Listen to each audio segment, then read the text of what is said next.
we get to one of the notes, okay? So in one of the columns on one of those papers, so we've talked about this before. So if I take the square root of 9/4, that's going to be, who's talking? Cyan. That's the square root of 9 over the square root of 4. And so what is the square root of 9? And 4? All right, so we get 3/2, okay?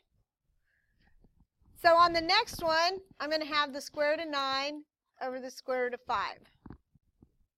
So again, we already know what the square root of 9 is because we just said, so it's 3.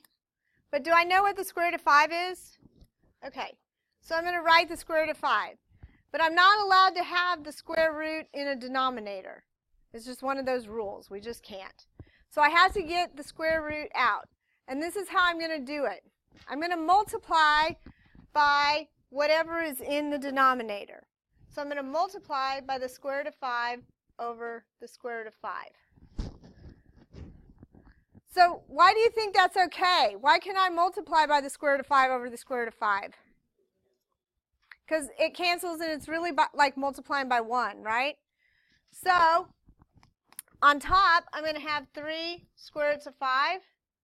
And on bottom, I have the square root of 5 times the square root of 5.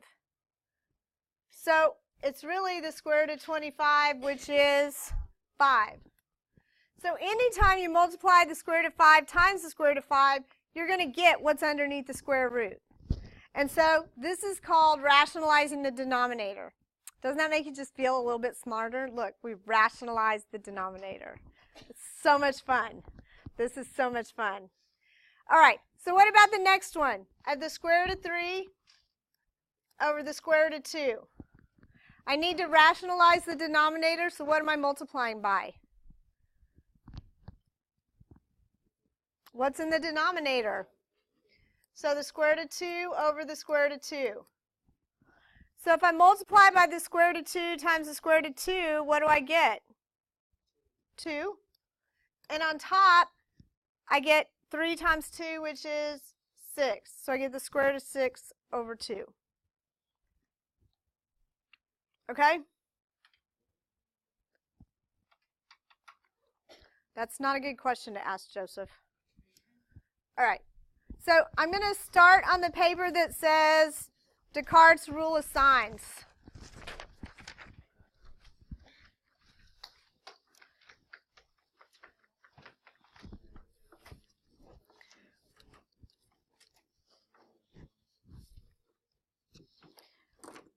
Okay, so let me be clear, because just because I said Descartes' rule of sign doesn't mean you're all understanding. I am on 2.8b.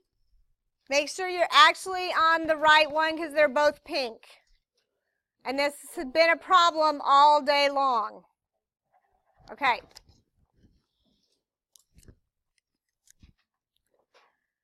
Okay.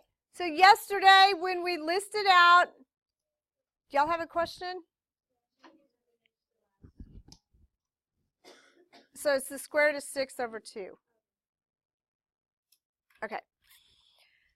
Okay, so yesterday we listed out all the possible factors. And we did that by P over Q. And we listed out a huge list of factors in some cases, right? So we need to be able to eliminate some of our choices. You all right back there? Huh? And we're going to do that by looking at the signs. So to understand the rule, we must look at the variation in signs in a polynomial function. When a polynomial function is written in standard form, a variation in sign occurs when consecutive coefficients have opposite signs.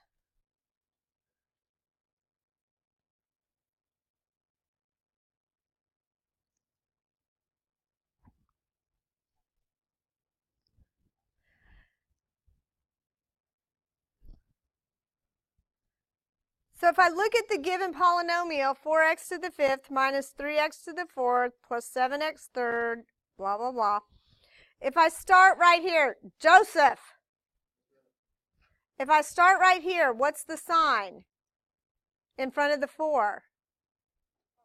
Positive. So what's the next sign? So I change signs. So there's one sign change. When I go from negative to positive, that's another sign change. That's 2. The next one is positive. So I'm going to skip that one because I go to here, and this is 3. And I don't have another sign change, so I get 3 sign changes here.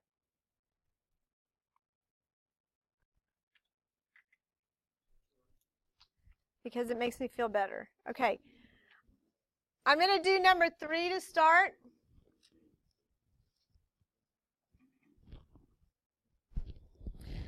So I start positive. Do I change? So that tells me I have 0 positive roots. I have 0 positive roots. And so how would that help us? So when you list out that list of zeros that we listed out yesterday, you would have to do negative. So you'd start with -1, -2. Okay? So look at number 4. If I'm doing the positive, how many sign changes? 1. That means I get 1 positive root. So if I test 1 and synthetically divide and I get a 0, do I have to try 2? No, because there's no more positive roots. Do you understand what this is doing? Okay, so let's look at number 1 now. So I start negative and I go to positive. So there's 1. It stays positive and then it goes negative. So this is 2. And then it goes to positive again. So I have 3. So the most I can have is 3. So whatever answer you get on the sign changes, you're going to subtract 2 all the way down to 0. And we subtract 2 because we can always have the plus and minus, which is 2. Okay? So if I have 3, what's 3 minus 2? So I either have 3 or 1 positive roots. So do the next one. It starts positive, it goes negative. That's 1, 2, 3, 4. So this time, what are we going to subtract by again? Every single time. Whatever we start with, subtract by 2. So if I start at 4, it can go 2 or 0. That's how many positive roots I'm going to have. I'm either going to have 4, 2, or none. So really, y'all, is that helpful? That's not super helpful, is it? Just like when we listed out all the factors of 36, that wasn't super helpful either. But this down here, this would be helpful. This would help us eliminate stuff, okay? Okay, so that's how I get my positive zeros. There's also a way to get a negative 0. And so here's how I get the negative 0. Into the polynomial, I'm going to substitute a negative x wherever I see an x. So I'm going to get 2. I'm going to put the negative x to the 4th plus 21, negative x to the 3rd plus 27. So what is negative x to the 4th? Is that positive or negative? Positive. So I get 2x to the 4th. Negative x to the 3rd. Is that positive or negative? So minus 21x to the 3rd plus 27. So how many sign changes do I get? 1, 2. So my negatives, I'm going to have 2 or 0.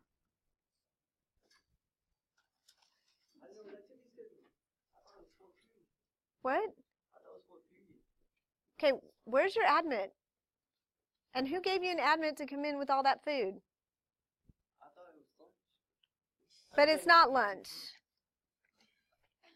Wait, who signed this? Nobody signed this. Huh?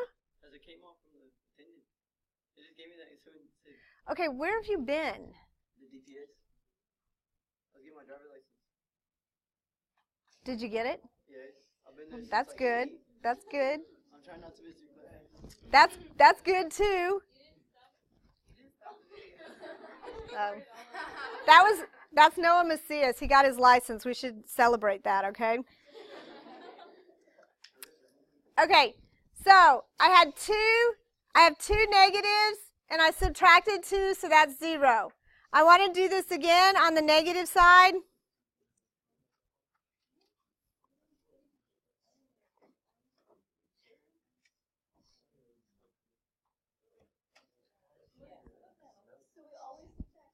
Yes. Every time. Every time. Like every time. Like all of the times. Every time, all of the times, subtract 2. You don't like it because it's Friday. How many sign changes do I get, friends? None, so I get no negative roots.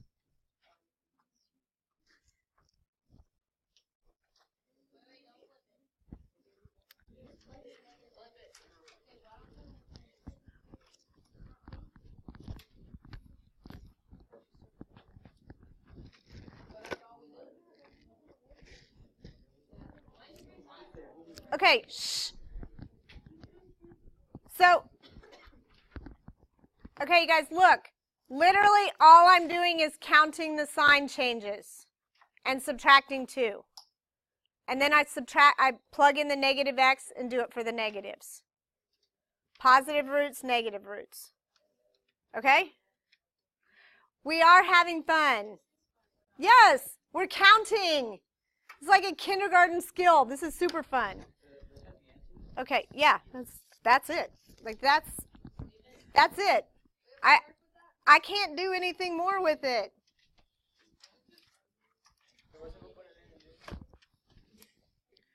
What are you saying, Ruben? Okay.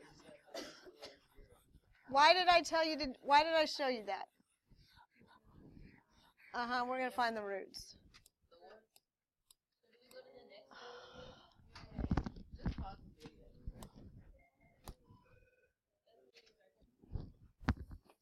Okay, so while the Promethean board was thinking, I have switched papers. I am on the other paper, Joseph. Wake him up. Come on, you're wasting my recording. Sit up, Joseph. Sit up. You're not napping. No. All right, here we go. I want to find all the zeros. So first of all, I want to factor.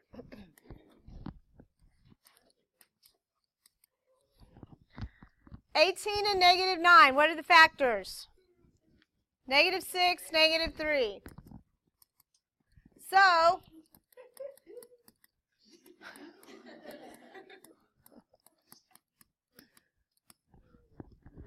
I get x squared minus 6 and x squared minus 3. And normally when we get these, they're perfect squares, like x squared minus 9. But 6 and 3 are not perfect squares. So here's what we're going to do.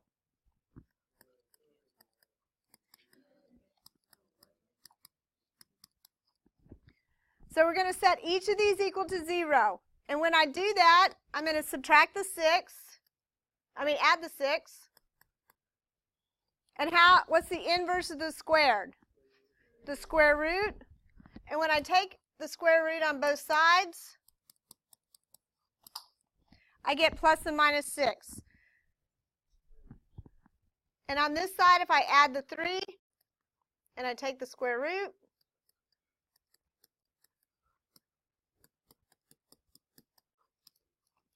so these are my zeros, and these are called irrational.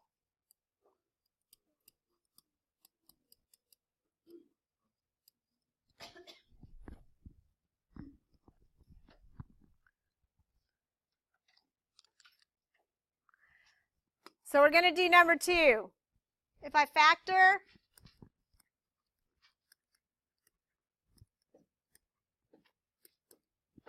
negative 32, negative 1, Taylor, what do I do next? I know you don't. You're like staring at your phone and the floor. What is right behind your purse? Is your phone right there? Yes, you are. Do you think that was a lucky guess on my part? No. All right. I have factors of negative 32 and negative 1, but I have a leading coefficient.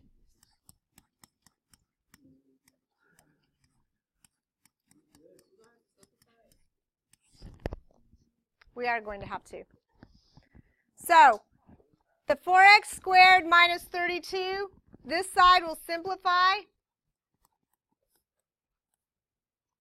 So if I set it equal to 0,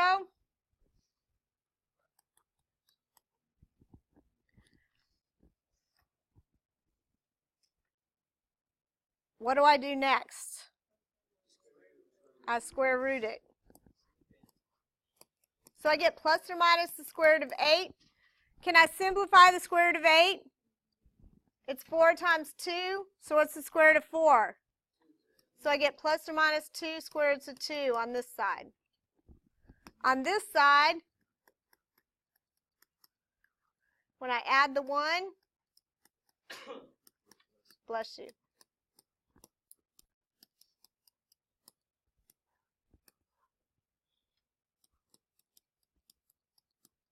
I get plus or minus a half.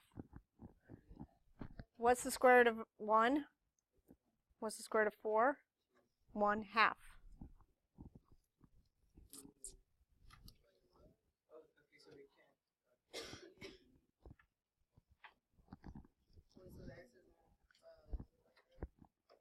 No, the square root of 1/4. So it's plus or minus a half. And this, both of these. Okay, one last problem, and then we're done. Joseph, there's only one way we know how to factor with 4 terms. What is it? Okay, so how do I start? What do I divide by? This one? All right, so we're going to do x squared. And then what do I divide by next?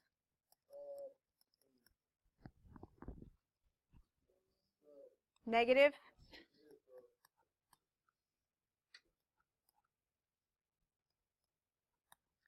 So I have x squared minus 12.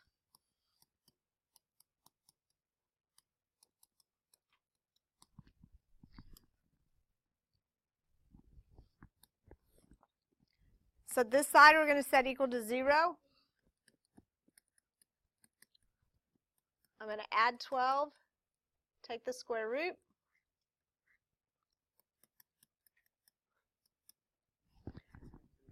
What is it? It is. How did you get the 2 and 3? Right, because it's 4 times 3. So my x on this side is plus or minus 2 square roots of 3. And what's my x on this side? This is just a linear factor. So this one is negative 5/2. So those are your 2 answers.